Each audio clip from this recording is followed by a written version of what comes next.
Assalamu alaikum. You're watching Views and News and I'm Faisal Rahman live from our Islamabad studio. Today we'll be talking about the Pak-China 70 years of friendship. As we all know that whenever we talk about these two countries, a couple of sentences just pop up in our mind. Higher than the mountains, sweeter than honey, and deeper than the ocean. This is how the friendship between these two countries is always referred as. Whether it's the government of Pakistan People's Party, or you talk about Pakistan Muslim League Nawaz, or even PTI, they're all on the same page when it comes to China. China, no doubt, has always helped Pakistan during the times when we needed them. Especially as far as economy is concerned, I think the CPEC project and the kind of investments they have made in Pakistan, the huge investments, over $70 billion, I think they have really turned the overall outlook of the Pakistani economy. When we talk about the overall improvement as far as the infrastructure is concerned or the development is concerned, I think the only country which is really supporting us now, that is China. You talk about the KKH, you talk about the CPEC corridor, you talk about investments in the coal projects, you talk about investments in energy sector, you talk about the infrastructure development, whether you talk about the bridges, roads or otherwise. And last but not the least, that is about the Gwadar port. That is going to be the backbone of the Pakistani economy in the coming years. But how important this is, how it started, where it is heading, that is going to be the topic of our discussion today. So today we'll be talking about Pakistan and China are commemorating the 70th anniversary of establishment of their diplomatic relations. We'll also talk about a statement issued by the Foreign Minister Shah Mahmood Qureshi Saab. He says we pay tribute to the Chinese leadership, which has done an incredible job in changing the lives and destiny of its people. Whereas the Chinese premier also said that Sino-Pakistan friendship has a time-honored history, and in the 7 decades of the two countries have stood together in rain or shine and built an exceptional ironclad friendship. Now, this is the kind of approach the countries have. Interestingly, when we talk about the Pakistan and China relationship, despite the fact that these two countries are so close, they have an FTA signed. But having said that, when you talk about the overall bilateral trade, that is hovering around $15–16 billion, and majority of it is in the Chinese favor. I think that should also be improved. We should look into the Chinese market and find some other areas where Pakistan can, in fact, increase their exports. When it comes to the imports, under-invoicing is one issue, and so many other problems do occur, but I think they are manageable. But when it comes to the real issue, the real big deal, that is about the CPEC, things are moving in the right direction despite all odds. A lot of Western pressure is on Pakistan. Having said that, Pakistan is standing next to the Chinese. Whether you talk about the foreign relation issues, or you talk about investment opportunities, or you talk about the support of FATF, where Chinese have always been supporting Pakistan. So a lot depends. But there are questions that why Pakistan has put all the eggs in one basket. Is that the right approach, or because of the Chinese expansion plan? A lot of critics believe that what happened in Sri Lanka or a couple of other countries in Africa, Pakistan could be the victim. But no, this is not going to be the case. To talk about this, let me introduce you to our panelists. We have with us in our studio on my right is Shakil Rahmi, senior economist. Thank you so much, Rahmi, for your time. And we also have with us in our studio Yasir Masood Saab, expert in foreign affairs. Thank you so much, sir, for your time. And we have with us Noor Fatma Sahiba. She's a political economist and she is joining us on Skype. Thank you so much, Noor Fatma Sahiba, for your time as well. You work so closely with the Chinese now. Let me start off with the odd question first. Whenever you go through the Western papers or the articles written in the United States of America or in Europe for that matter, they would always criticize CPEC. And they would aware Pakistan that you are getting into a trap where you will not be able to pay back this money, and all these entities would be finally controlled and held by the Chinese. How true is that statement? First of all, Faisal, Pakistan is not getting to debt under the CPEC. If you look at energy, that is all FDI, foreign direct investment. So the first invalid question is that this is a debt? No, it's an investment. The proportion of the debt come under the other infrastructure products in the road and under ML1 and other products. Another important thing to define debt trap. What is a debt trap? That means you are getting a debt which you cannot pay back.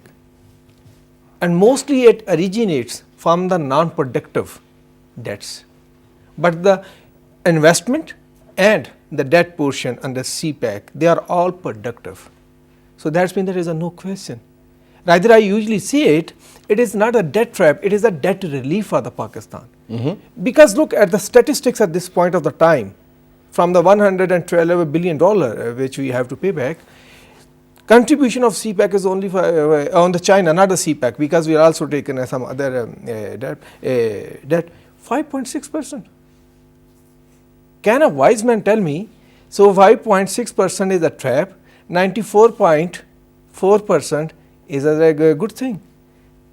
94% we have to pay back to multilateral, to the Paris Club countries, to the bilateral donors, ADB, IMF, World Bank. The donor agencies. And the most of that is a non-productive. Look at the IMF program, they are giving us the money just to pay back the interest rate. Ramesab, when we talk about the money which we get from IMF for that matter, where they believe that this is for the infrastructure development, this is for the policy making, this is for the reforms. Is that money primarily non-productive or it is otherwise? It is primarily, it is non-productive. That's what I'm saying. So the Chinese investment is a different thing. For example, energy projects, they are all investment, no debt. It is like the foreign direct investment of any other company across the world. So this is not a debt first thing. We need to be very clear when we are talking to them, to the Western newspaper. This is not debt. Energy investment is a foreign direct investment. Second, these all investments and plus the proportion of the debt under the road construction and other, they are the productive one. And the productive one always create jobs, livelihood opportunities, and most importantly, revenue for the government. And when government has the revenue, they can spend it to pay back the debt of other countries also. So that's why I usually say it is a debt relief, not a debt trap. That sounds good. But now coming to you, there's a couple of points here. One is regarding the current situation of Pakistan. Primarily because of the COVID, our GDP has gone down. But having said that, look at the Chinese. They are still, I mean, it's an amazing, I would say, story to talk about. Whether it was Wen Jiabao or Hu Jintao in past, they all were following a certain line regarding the economic development. And whatever they had in their mind, they have actually achieved it well before time. Now looking at this Chinese model, sir, again, a lot of critics believe that they are in direct conflict with what is going on in Pakistan. Maybe it's the cultural aspect, maybe it's the previous alignment which we had. Now things have changed. SAARC isn't that productive anymore. We are a part of SCO because of the Chinese again. That's a huge forum. But still, a lot more needs to be done.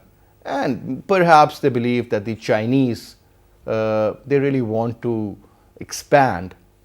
And since their expansion is very much visible, CPEC is just one part of it. And if CPEC is important for us, it is maybe 10 times more important for the Chinese. Bismillahirrahmanirrahim. Yes, Faisal, you have asked a very pertinent question, because you see, we see these questions many a times from the Western newspapers, and I believe it's a Western narrative. Every third day there is a story. Yes, there is a story, and if you go on Google, you will find a plethora of such, articles or such narratives which are being, built against China. Now, coming back to your question, that it is beyond any shadow of a doubt that what China has achieved in the last 40 or 50 years, this is no less than a miracle. Because we see that China is the only country under the sun which has achieved this progress and prosperity over this span of time. And it is, I think, the only country which has done it without any conflicts or going into chaos with other countries. And that is why they call themselves, and this is coming from the ancient history of 5,000 years, that they promote peace and prosperity, and this is the main fulcrum of Chinese foreign policy as well. Now, how for, especially in the times of COVID-19, when economies are in hot waters, including Pakistan and elsewhere, China has bounced back. And as you just mentioned, that all Perhaps the first country to bounce back. Absolutely. The only country, if we see the leaders over the years, they had a certain vision in their minds, and credit goes to the Chinese people as well. Remember, I can recall I was there when this COVID started, I was in Beijing. And I have seen this with my own eyes, the resilience of the common people and the commitment to eradicate this COVID-19 from there. It's absolutely amazing what Chinese have done. So this is reflected in each and every aspect, be it economy or be it otherwise. Now, how far this is, if we talk about the expansionism of China, or it is in conflict with Pakistan's economic system altogether. Chinese always believe and say that they have adopted or achieved this progress with the Chinese characteristics.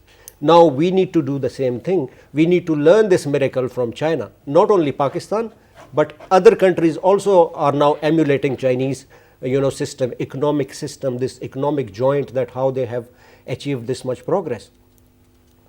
All we need to do is to align ourselves with the Chinese system, with the Chinese economic system. And even if we talk about CPEC, why CPEC is being called the heart of Belt and Road Initiative, why it is being called the main corridor of the Belt and Road Initiative, because of its importance. This is going to bring regional connectivity to this region, which is the need of the day, not only for Pakistan but for the entire region. And Asia, Southeast Asia or East Asia, they are still considered the most least connected parts of the world. That's what we need to do. That's what Europe did. That's what the other countries did for their, to achieve their progress and prosperity. And remember, up till now, if we see Pakistan's history, we have always remained under the ambit of, geostrategic and geostrategic compulsions, one way or the other. Either, we were forced to do that, or either we were not left with any other choice. This is the first time that Pakistan has taken a U-turn for good, and for a very good reason, that is the economic prosperity. And CPEC is definitely a hope. Now it is entirely up to us that how much we put, how much we make this a tangible hope for Pakistan's economy, because we are, as we know, we are in hot waters. And I think that if we align ourselves with the Chinese economic system, it is entirely up to us that how much progress we can make out of CPEC.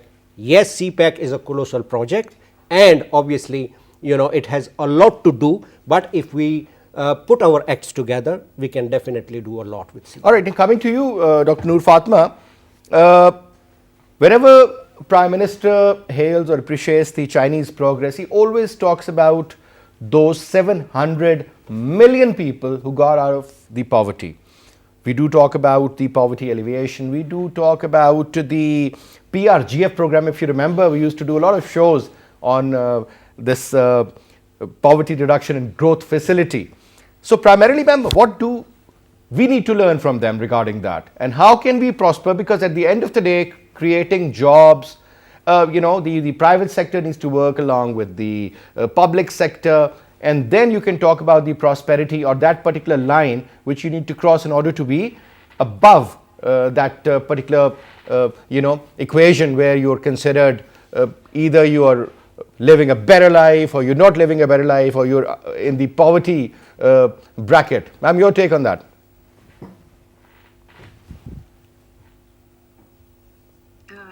Yes, Professor. Ma'am, can you hear me? Yes, yes. Yeah. Would you like to respond to what I said, ma'am, or do you want me to repeat my question? Yes. No. I heard that. Okay. Could you hear? Okay. Yeah. Okay. Could you So please this speak is- a little louder, ma'am? Okay. I think it should work. Is it okay now? Yeah, Can you hear sounds me? perfectly fine. Yes, ma'am. Go ahead. Okay. So, as you said, because the imperatives of 21st century demands us in a kind of new paradigms. now emerging opportunities and emerging challenges in the world, particularly dealing with the poverty and the economic growth, is different than the earlier. So keeping this in view, China has initiated the One Road, One Belt and BRI, and we know the CPAC is a flagship project of BRI. And Pakistan is fortunate to have such a huge investment of 70 plus billion in Pakistan. And now the first stage of transformational stage of the CPAC projects has gone. Now there is another stage which is of economic zones, roads, and now railways, and all these lines are there. So this will create definitely opportunities which Pakistan could never thought before without this such a huge project. So this will definitely help in reducing poverty and particularly giving the opportunities to those who are working along with all zones. So this will enhance more opportunities, more definitely employments, and of course China is not only giving this aid or sorry, not aid but investment, but also they are helping us in capacity development, in technological development, in security. They are collaborating with Pakistan in so many avenues, and particularly now the over and above which concerns me is the power sector. That power sector is now over all in all they have invested or in power plants which are 21 or 22. So they will produce more than they have produced already 35,000 now megawatt in 2020, which will reduce cost of business, of course, which will of course give a lot of opportunity for Pakistan to develop its own industrial setup also. So there is a narrative, there is a perception, or I would say misperception in the West. In the US, there are certain think tanks who are working that the power projects in Pakistan will not only increase the per unit cost of the power sector, but also it will bring more debt to Pakistan, which is totally misperceived. It is a misconception, and we should actually work more on this narrative. Build this narrative that Pakistan is basically, they are getting Pakistan out of this power deficit, which was Pakistan. Remember, there was no project investment in Thar coal. These are the Chinese through CPAC. They are invested in Thar coal. There are so many projects which will produce electricity through alternate sources, wind and solar. So, and hydel also. So Pakistan is going to change its total outlook of its economy once only these 22 projects even are working. They are already 9 of them are commissioned already. So there are a lot more opportunities available once this second stage will go through of this commissioning of the projects and also execution of the projects, particularly of the zones. All right. Now, continuing with the same issue. Now, Pakistan and China, they believe that they will be setting up a platform for poverty alleviation now. So the attitude of the people, number one, the productivity of the labor, number two, the kind of investments that are available, and looking at the past history. I mean, it seems that yes, this could be done, but do you think we have the capacity to do it? Look, Faisal, the history is very important. I will start from there. There is a lot of misconception like that. People maybe think that our economic cooperation started from the CPAC. Because, sir, if you remember, you told me yourself that one of the CEO of a private company of Chinese, which were working in Gwadar, their CEO was so fed up with the Pakistani workers because they were not working. They were not productive. They were not giving 100%. They were not there on time. In some other place. So there were so many issues. Not in Gwadar, but in some other place. He was telling me the story. So their behavior in the start, but later on, the workers tried to understand what is required, and they started to do it. What is the Chinese model? Huh? Because they were used to the Pakistani employers. So where everything can be happen. Like what is important? We need to understand our economic relations started from 1952. The first trade transaction happened in 1952 of the 86 million US dollar, and from that 86 million US dollar, Pakistan exports was 84 million dollar. Now today we are talking about the Chinese export is more toward the Pakistan. Yes, correct. But the history The started trade from the balances, other way. Correct. And then along the course, if you look at that, and Muhammad Ali Bogra, he played a really good part in building the Pakistan-China relation. Because first time he met the Prime Minister Choi Lee in 1955. Then as a foreign minister, he was the architect behind the boundary agreement. And after the boundary agreement, the first agreement Pakistan did, it was a trade agreement in 1963. And the other, along the course, we had so many other agreements, especially for the textile machinery, some the TV. We had a PTA at that time with the Chinese. No. PTA, we have the different types of trade agreements. PTA we have in 2004. And now we have this FTA. FTA. In 1989, that was very, you can say, the milestone in our economic relationship, when the Pakistan and China signed an investment protection agreement. After that, if you look at that, so how the investment started to grow. In 1998, Huawei came to the Pakistan. And now Huawei is one of the leading company in Pakistan technology. You know, in 2018, they paid the $43 million as a tax. And they are contributing 16,000 jobs. And indirect jobs are 25,000. And other thing, in 2001, Hire Pakistan came to the Pakistan. Yeah. And 2007-8, Zong came to the Pakistan. And you know, at this point of the time, in the 2018, the Zong total investment in Pakistan was $2.2 billion. And that was not part of CPEC. In 2010, the total Chinese investment in Pakistan was a $15 billion. So that means we have the history of economic cooperation. This is a misperception among the Western media and some other people. Maybe we started from the CPEC. No, we have the history. And especially if you look at look at the defense projects. Look at so much. I'm not talking about defense right now. I'm just talking about the economic, because today we are talking about the economics. That's why I'm concentrating on the economics. Otherwise, we can talk a lot about GF7, GF17. We can talk a lot of things.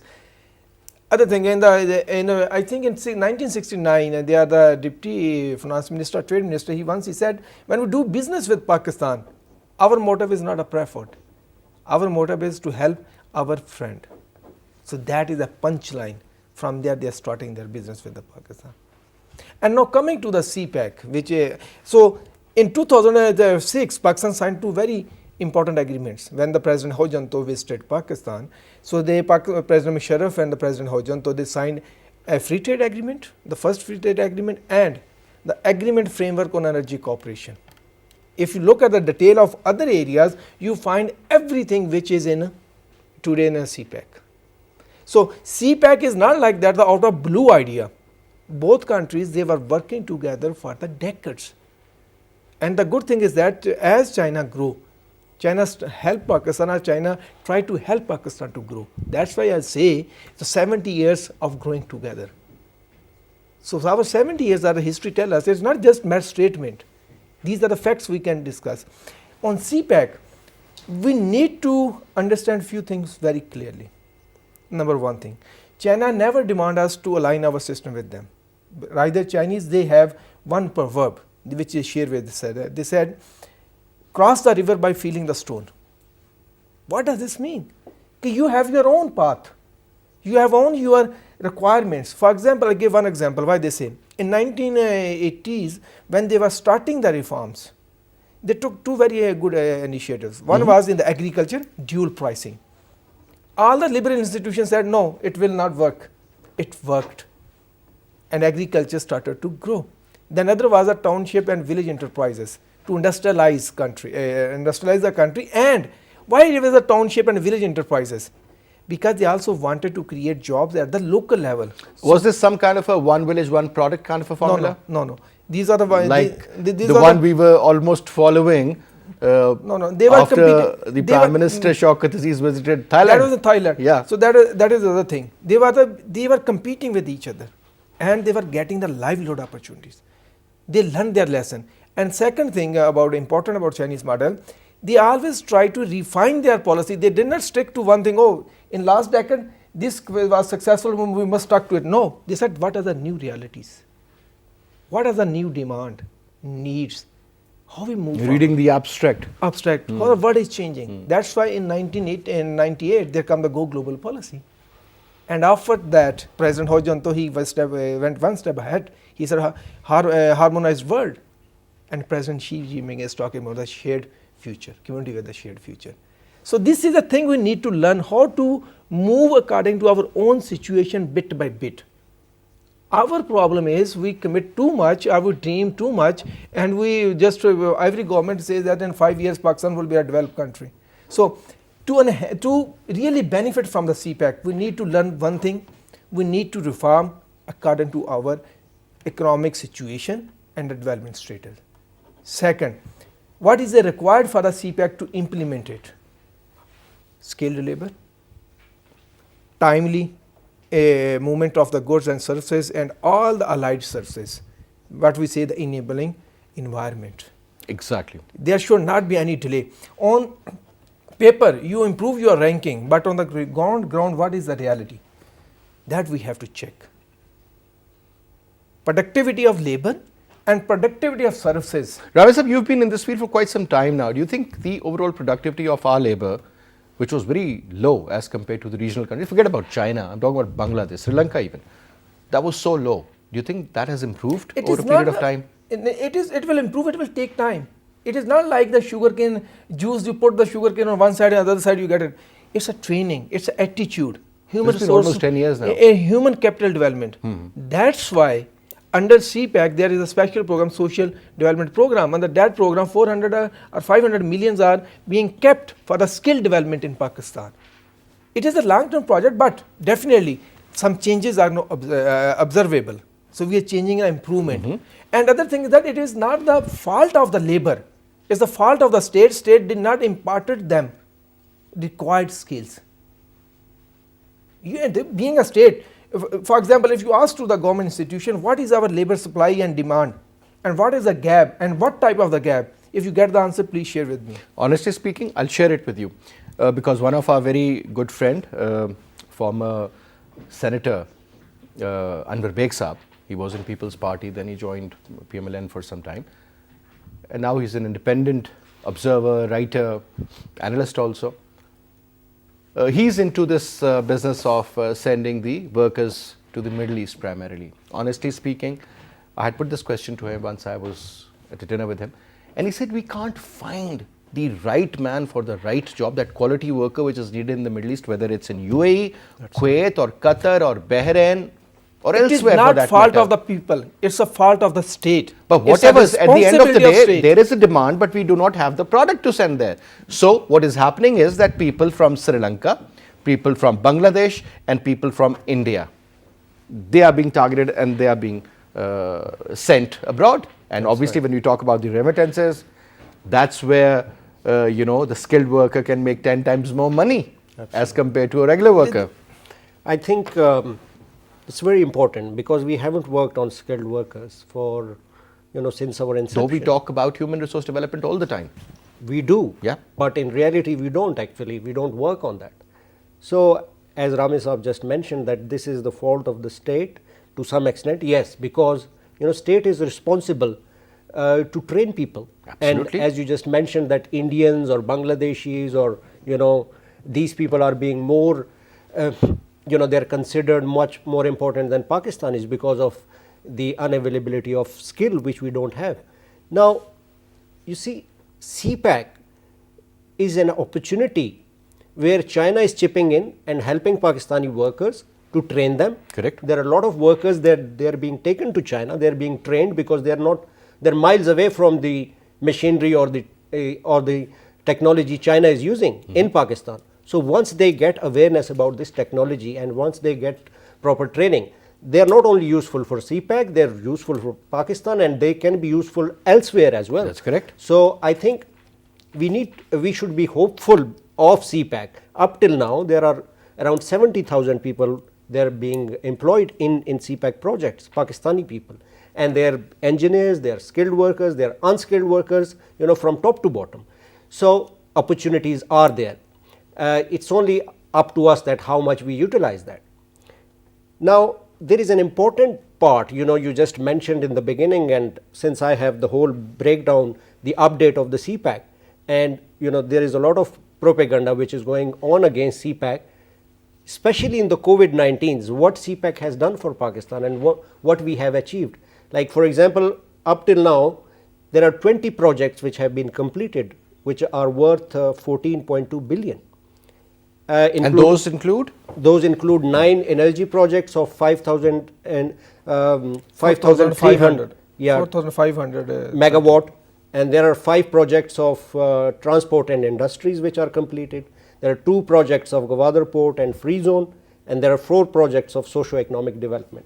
There are 33 projects worth 12 billion are under construction, including 8 energy projects of 4,470 megawatt, 5 projects of transport and infrastructure, 3 projects of Gwadar Port. This and transport and infrastructure also includes the ML1? ML1 is already, it's already completed, ML1. There are 13. So that is in the first group. That's right. 13 projects of socio-economic development, and there are 40 CPEC projects which are in pipeline. 40 CPEC projects worth 28 billion.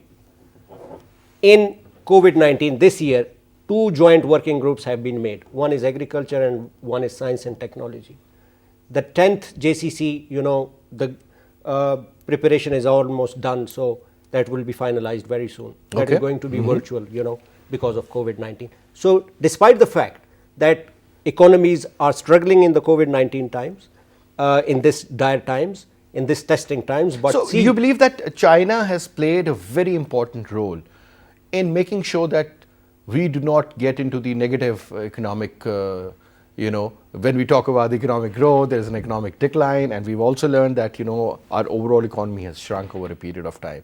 It's less than $300 billion now. That's right. So do you also agree that the Chinese and their investments and the kind of support they have given us over a period of time has actually helped us during the corona times?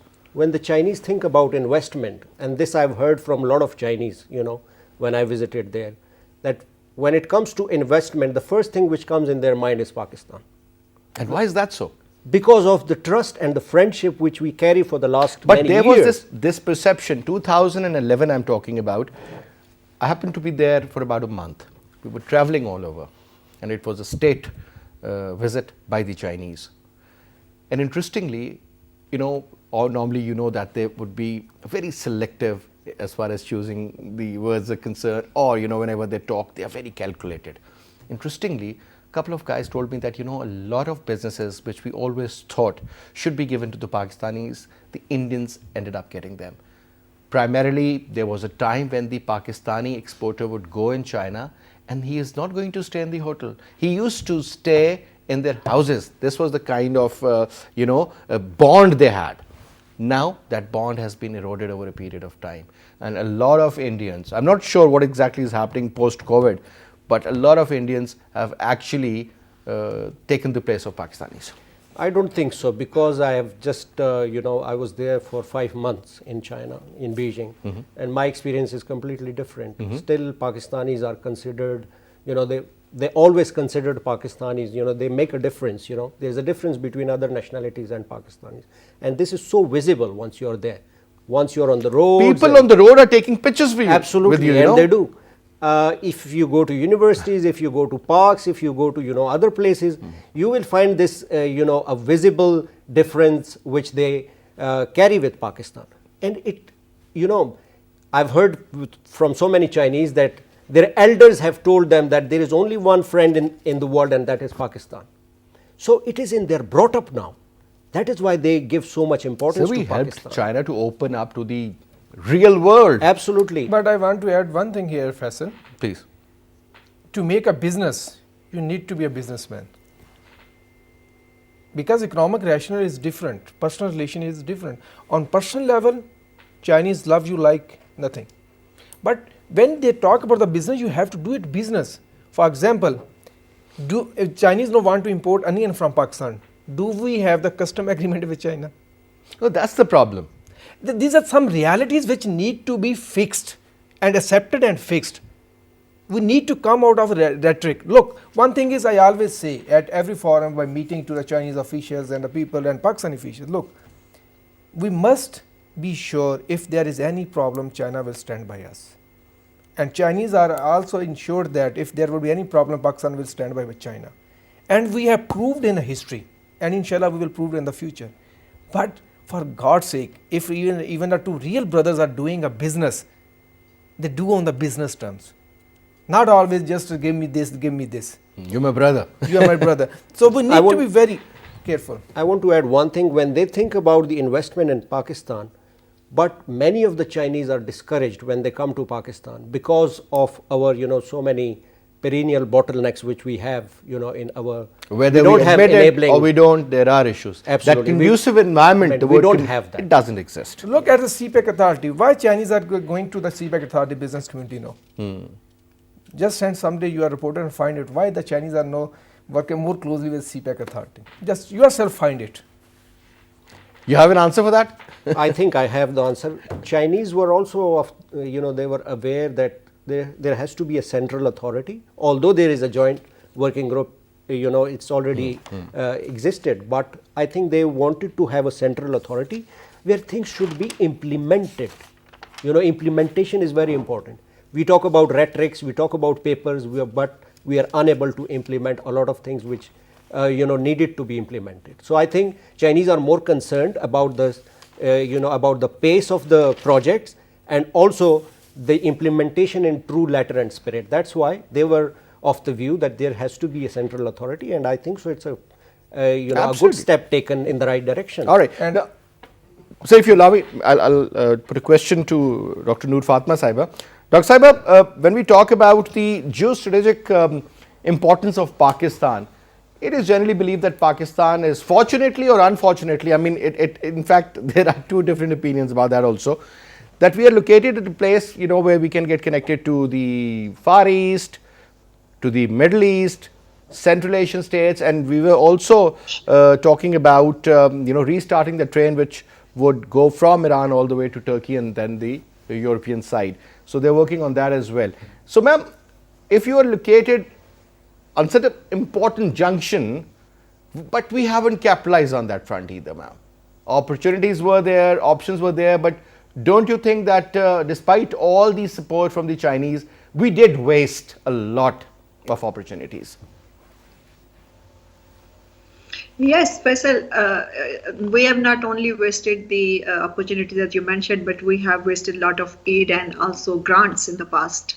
And we have not been able to value things very properly, whether it comes from different opportunities or maybe some duty-free exports or such kind of a thing we have wasted. But now I think when we don't have much opportunities of this easy money, or I would say grants, and loan is also very difficult, and through IMF we are facing already a hard time. Now we are learning slowly, as my panelists said, fellow panelists, that we are learning slowly how to value things. And despite all that, still I would agree with the panelists that they say it is the role of the state. If you remember, Faisal, we have been talking about this already. There is an institution in Pakistan working, a planning commission. Correct. Its job was used to be, I would say, to plan for future minimum 5 years, and now we see the Vision 2025, and now this SDGs we have to work. But the point is that linkages between industry and academia, industries and different institutions, it is completely missing. Which roadmap we have to take, completely missing. Which kind of skill we have to produce. And if we have to learn Chinese, everybody is learning Chinese, but Chinese language is good, that is power, but it is not everything. We need to look into the economic zones, what we need actually, and how we can get into the job. It is not just a liberal job, but executive job in those companies. Though we have now 28,000 Pakistanis studying in China, they will come back and they will also know some of the cultural realities of China and then language also. But this is a very, very meager proportion of that human capital that we need for these projects. But these are the things which we are talking about execution, and the main thing rests with the that policies and the commission and the planning, which is missing for me. That's where we are missing this all kind of opportunity that you have mentioned. Planning Commission used to do that all planning. I think they should get back to their role, and they should do this planning even for 5-year plans. It was really working, and now the human capital thing is completely missing. That is still the students at their own or little bit institution that we have established. China Center, we have a 7 China Center in Pakistan also. They are going there, but this is not a part of that holistic picture that we should see from the government itself, from the state itself. That is missing for me. I think that we need to work on. All right. Ma'am, another area I want you to throw light on is about the digital side. Talk about this optic fiber, and China is also planning to build a digital Silk Road to bypass India for Pakistani internet traffic. I mean, that is also a very major area, and that is going to go further down. You think, ma'am, Chinese are practically replacing all that was primarily invented and mastered by the Western world, ma'am? And at some stage, they will take over, because you look at the case of Huawei, the 5G for that matter. I think the Chinese are far ahead. This is what the Americans say, that they are at least a year ahead. 6G. They have sent the first 6G. satellite for the 6G. For the 6G. Recently, which one? Yes. Okay. So, ma'am, let's talk about that. I mean, when we talk about technology, always the first thing which used to pop up in our mind was Silicon Valley, was California, San Francisco. Now, it's the other way around, ma'am. Your take. See, Faisal, the fundamentals of economics is that when you have a specialization on something, then you have a competitive edge. So this is very true for China. They are developing their specialization sector to sector, and now in digitization also. So they will take over, or they will do their business, and they will expand their business. Nothing wrong about it. It's not about, I mean, we have to see things in a different perspective. Of course, I mean, this is by virtue of their success that they will overtake things. But the point is, when they are facilitating things, they are competitive, and they are actually trying to specialize in the thing. So this is the reality of 21st century now.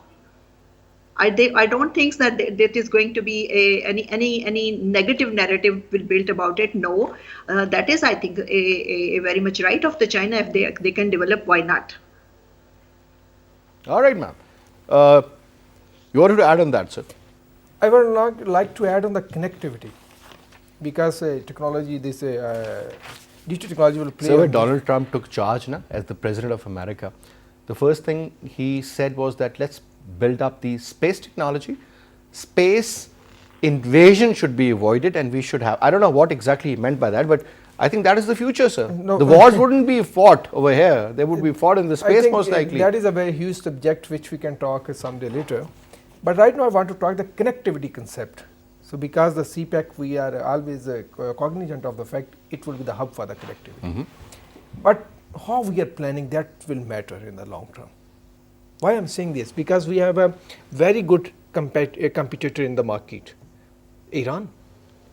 And especially when they build the Haf and Herat railway network, that is a part of the north-south network. Correct. So they are presenting it as alternative.